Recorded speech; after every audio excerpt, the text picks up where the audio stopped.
पहाड़ों के पास बसे इस शांत गांव में अर्जुन नाम का एक लकड़हारा अपनी बूढ़ी माँ के साथ मिट्टी के छोटे घर में रहता है।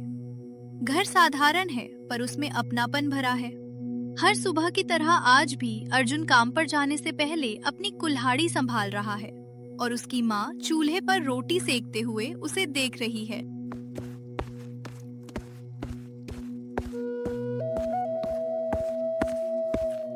अर्जुन बेटा, कुल्हाड़ी को इतना चमका रहा है जैसे आज जंगल नहीं किसी मेले में जाना हो। अरे माँ, यही तो मेरा सहारा है। कुल्हाड़ी ठीक रहेगी तो दिन भी ठीक कटेगा। बात तो सही है, पर हाथ से ज्यादा मन संभाल कर रखना। जंगल में मेहनत से पहले समझदारी काम आती है। आपकी यही बातें मुझे हर दिन सीधा रास्ता दिखाती है, वरना आदमी जल्दी घबरा जाता है। घबराना नहीं, लेकिन लालच से दूर रहना। गरीब आदमी की सबसे बड़ी पूंजी उसकी सच्चाई होती है। माँ, आपने मुझे यही सिखाया है, पेट चाहे आधी रोटी से भरे पर झूठ से कभी नहीं। अच्छा, पहले गरम रोटी खा ले। खाली पेट जंगल गया तो दोपहर से पहले ही चक्कर आ जाएगा। बस 2 रोटियां दे दीजिए, बाकी शाम को लौट कर खा लूंगा। लकड़ी बेचकर थोड़ा आटा भी लाना है। आटा, तेल और अगर दाम ठीक मिल जाए तो थोड़ा गुड़ भी ले आना। कई दिनों से मीठा नहीं खाया। गुड़ भी लाऊंगा माँ, और इस बार कोशिश करूंगा कि दवा के लिए भी कुछ पैसे बच जाए। मेरी चिंता छोड़, पहले घर चलाने की सोच। बूढ़ी हड्डियां तो जैसे तैसे चल ही रही हैं। नहीं माँ, आपकी दवा जरूरी है। मैं मेहनत और बढ़ा दूंगा। जंगल बड़ा है, हाथ मजबूत है। हाथ मजबूत है, पर दिल उससे भी मजबूत रहना चाहिए। समय आदमी को कई तरह से परखता है। जो भी परीक्षा होगी, मैं आपकी सीख नहीं बोलूंगा। अर्जुन कुल्हाड़ी उठाकर हर रोज की तरह लकड़ियां काटने के लिए जंगल की ओर निकल पड़ता है।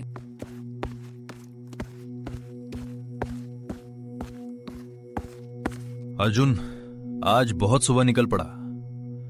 लगता है आज ज्यादा लकड़ी काटने का इरादा है। हाँ गोपाल भैया, घर का खर्च बढ़ गया है। सोचा आज नदी के पार वाले हिस्से तक चला जाऊं। उधर के पेड़ मोटे हैं पर रास्ता फिसलन वाला है, संभल कर जाना। जी, ध्यान रखूंगा। जल्दी लौट आया तो बाजार भी चला जाऊंगा। इतना कहकर अर्जुन वहां से जंगल की ओर निकल पड़ता है। 1, 2, बस ऐसे ही स्टेडी। आज हाथ सही चल रहे हैं। 2 अच्छे गट्ठर बन गए तो बाजार से दवा और गुड़ दोनों आ जाएंगे।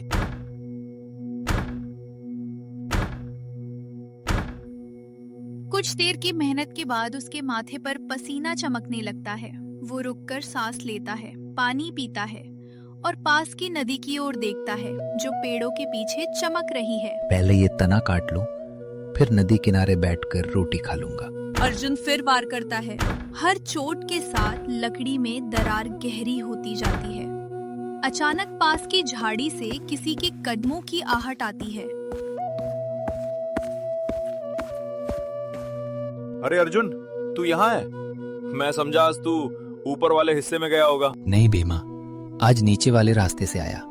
उधर माँ ने अकेले जल्दी लौटने को कहा था। ठीक किया, पर सुन, नदी के पास की मिट्टी गीली है, पैर जरा संभाल कर रखना। अच्छा हुआ तूने बता दिया, मैं अभी वहीं बैठने वाला था। और हाँ, कल किसी को वहाँ चमकती चीज मिली थी। शायद किसी यात्री का सामान गिरा हो। चमकती चीज? कैसी? सिक्का, बर्तन या कुछ और? पता नहीं, मैंने खुद नहीं देखा, बस गांव में बात चल रही थी। जो भी हो, अगर किसी का सामान है तो उसे लौटना चाहिए। तू तो वही कहेगा। अच्छा, मैं उधर की लकड़ी बांधने जा रहा हूँ, शाम तक मिलते हैं। भीमा चला जाता है।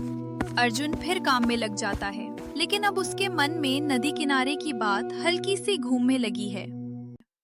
अर्जुन नदी किनारे बैठकर रोटी खाने लगता है। बहते पानी की आवाज के बीच उसे थोड़ी राहत मिलती है, लेकिन दिन की चिंता अभी भी उसके चेहरे पर बनी हुई है।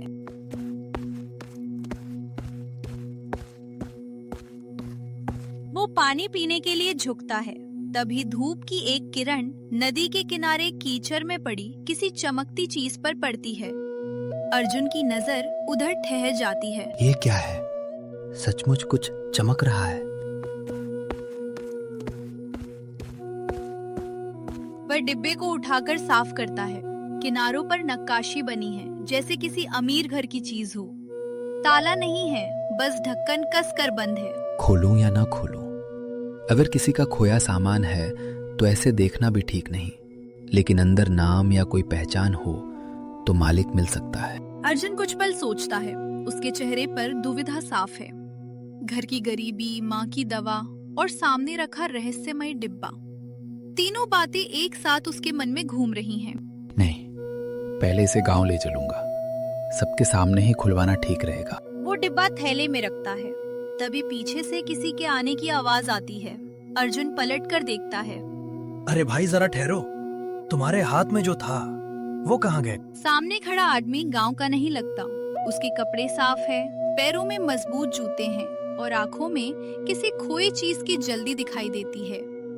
अर्जुन थैले पर हाथ रखे शांत खड़ा है। मैं दूर के कस्बे से आया हूँ। अभी थोड़ी देर पहले इस रास्ते से गुजरा था। मिला तो है, पर पहले ये बताइए कि वो आपका ही कैसे है? डिब्बा कैसा है? उसका रंग, आकार या उस पर कोई निशान? छोटा धातु का डिब्बा, ऊपर बेल जैसी नक्काशी, एक कोने पर हल्का सा दाग। हाँ, वैसा ही है, पर मैं इसे सीधे हाथ में नहीं दूंगा। गांव चलिए, चौपाल पर सबके सामने बात होगी। तुम मुझ पर भरोसा नहीं करते? भरोसा करना बुरा नहीं, पर सावधानी रखना जरूरी है। चीज कीमती है, इसलिए गवाही भी होनी चाहिए। तुम चाहो तो अभी खोल कर देख लो, उसमें चांदी के सिक्के भी हैं।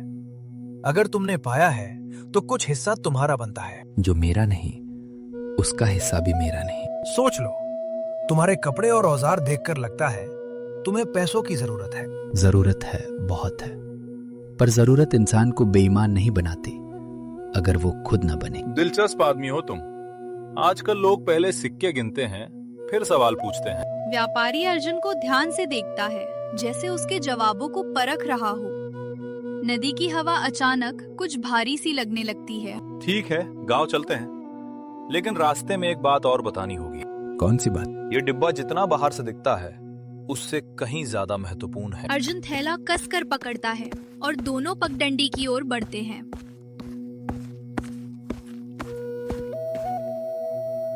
दूर गांव की दिशा में बादल घिरते दिखाई देते हैं। अर्जुन को महसूस होता है कि ये डिब्बा सिर्फ खोया सामान नहीं, किसी बड़ी कहानी की शुरुआत है। अगर चौपाल पहुंचने से पहले किसी ने तुमसे ये डिब्बा मांगा तो किसी क्यों? क्या कोई और भी इसे ढूंढ रहा है? हाँ, और शायद वो हम दोनों से पहले गांव पहुंच चुका है। व्यापारी के आखिरी शब्द अर्जुन के मन में गूंजते रहते हैं। शायद वो हम दोनों से पहले गांव पहुंच चुका है। ये सुनकर अर्जुन की चाल धीमी पड़ती है, पर वो रुकता नहीं। सामने नदी का मोड़ आता है और हवा में एक अजीब सी ठंडक घुल जाती है। तुमने पहले क्यों नहीं बताया कि कोई और भी इस डिब्बे के पीछे है? क्योंकि मुझे खुद यकीन नहीं था कि बात यहाँ तक पहुँच जाएगी। यहाँ तक मतलब? एक डिब्बा खोया, मिला, और अब कोई उसका पीछा कर रहा है। इसमें ऐसा क्या है? अगर मैं कहूँ कि इसमें सिर्फ चीज नहीं, भरोसा बंद है, तो क्या तुम मानोगे? सीधी बात करो, मैं आधी बातें समझने नहीं आया। ये डिब्बा मेरे मालिक का है। उन्होंने इसे गांव के मुखिया तक पहुंचाने को कहा था। रास्ते में मुझ पर हमला हुआ, मैं बच गया, पर डिब्बा छूट गया। और अब सबसे बड़ी मुसीबत यह है कि जिसने हमला किया उसे शायद पता है कि डिब्बा तुम्हारे पास है। तो हमें जल्दी गांव पहुंचना चाहिए। दोनों नदी किनारे पहुंचते हैं। पानी सामान्य से ज्यादा गहरा और बेचैन लगता है। अर्जुन एक पल के लिए लहरों को देखता है, जैसे पानी के भीतर भी कोई बात छिपी हो। नाव कहाँ है? सुबह तो यहीं बंधी थी। अर्जुन की नजर टूटी नाव पर पड़ती है। वो थैला नीचे रखता है और पानी की सतह को परखता है। तभी नदी के बीचों बीच गोल लहरें उठती हैं, जैसे किसी ने भीतर से पानी हिलाया हो। व्यापारी घबराकर पीछे हटता है। अगले ही क्षण पानी चमकता है। नदी से एक दिव्य आकृति ऊपर उठती है, जलदेव। उनके कंधों से पानी मोतियों की तरह गिर रहा है। उनके हाथ में चमचमाती सोने की कुल्हाड़ी है, जिसकी रोशनी अर्जुन के चेहरे पर पड़ती है।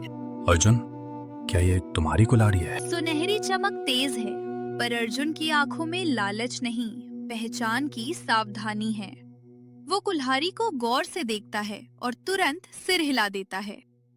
नहीं, मेरी कुल्हाड़ी लोहे की थी, साधारण, पुरानी, और उसके दांतेदार किनारे पर एक छोटा निशान था। ये मेरी नहीं है। तुमने बिना हिचक नहीं कहा, क्यों? क्योंकि चमक से चीज अपनी नहीं हो जाती।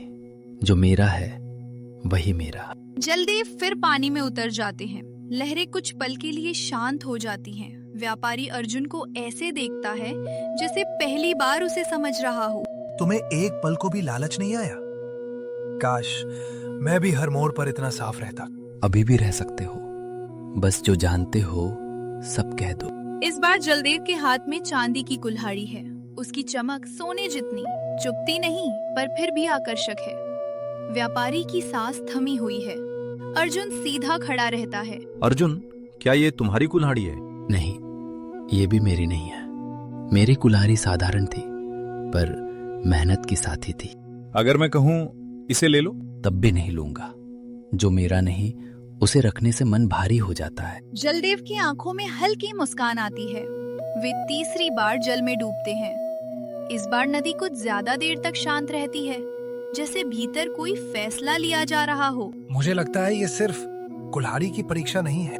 मुझे भी यही लग रहा है, और शायद हमारी जल्दी भी यही रुकी हुई है। तभी जलदेव तीसरी बार प्रकट होते हैं। इस बार उनके हाथ में पुरानी लोहे की कुल्हाड़ी है। हत्थे पर घिसावट है और धार के पास वही छोटा निशान जिसे अर्जुन पहचानता है। यही है, यही मेरी कुल्हाड़ी है। और अब तुम क्या चुनोगे अर्जुन? वही जो मेरा है। तब ये तुम्हारी हुई, और तुम्हारे सत्य के लिए बाकी दोनों भी तुम्हें पुरस्कार स्वरूप मिल सकती थीं। नहीं देव, मेरी जरूरत एक ही कुल्हाड़ी है। पुरस्कार से ज्यादा मुझे रास्ता चाहिए। रास्ता? हमें गांव पहुंचना है। ये डिब्बा सही हाथों तक पहुंचाना है। कोई इसका पीछा कर रहा है। जलदेव अर्जुन को रास्ता बताते हैं और अर्जुन डिब्बे को मुखिया को देता है। और अर्जुन डब्बा मुखिया को सौंपने के बाद अपना जीवन खुशी खुशी व्यतीत करता है।